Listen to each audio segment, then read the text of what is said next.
Gifted, creative, and talented students. What does it mean to be gifted? Gifted, creative, and talented are all terms used to describe individuals with extraordinary abilities or capacity for developing. Gifted is more often used to describe children with high intelligences or higher IQ scores. Creative and talented describe children and youth that are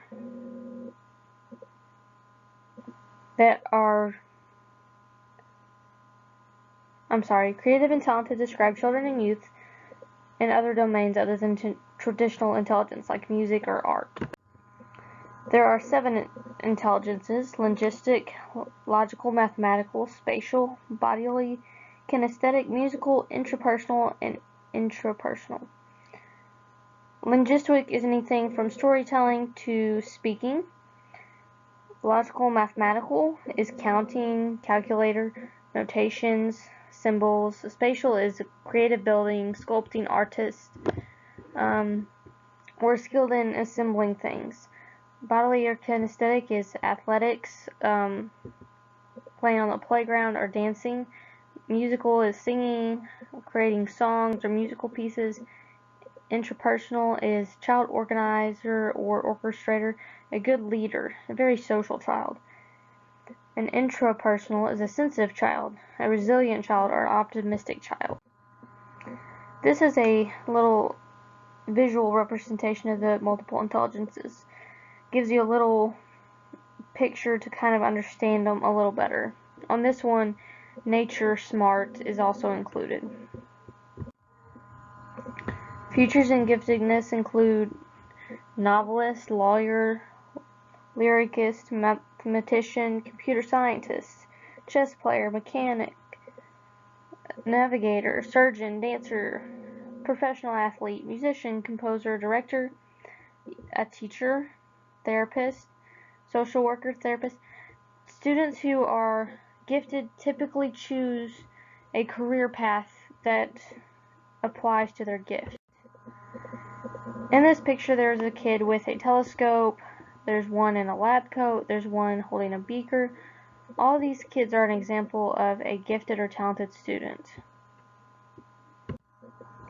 Identification and assessment. There are different ways to assess and identify students. In elementary and secondary education, it typically begins with a screening, then developmental inventories, classroom observation, parent or peer nomination, achievement tests, creativity tests, motivation assessments, teacher nominations, and evaluation of student projects.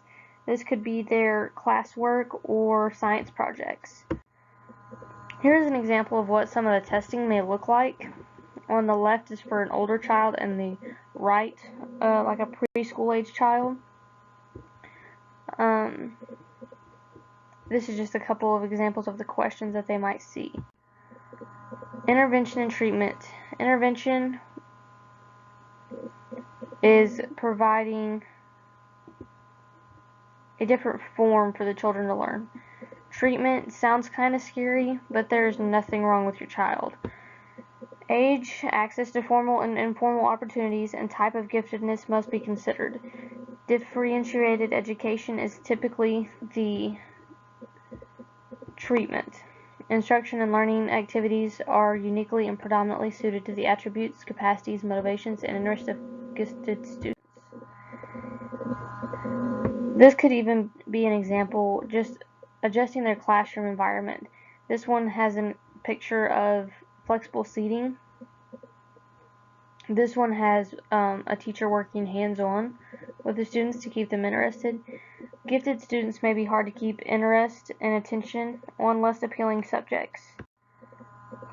One way that teachers can nominate, or one way gifted students can be recognized, is nomination. This is a little example of how teachers go through that process. There is positives and negatives to gifted students. The positives are they are keen observers, great self-awareness, advanced interest, and need for logic and accuracy. Some negatives are their perfectionism. It can lead to depression, self-doubt, and underachievement in uninteresting areas. These are little cartoon scripts that add a little humor to it.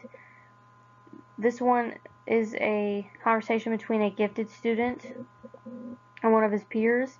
He talks about squid eyeball sandwiches and their retinas, words that kids their age probably wouldn't understand. And the lower one is a tiger and two kids, and the others are pawning the homework off on the gifted student. Gifted children often get bored really easily. Here are some games and a link I've provided so that your child can improve their skills and practice their skills, but have a fun way to do it. The sources I used were my Human Exceptionality book.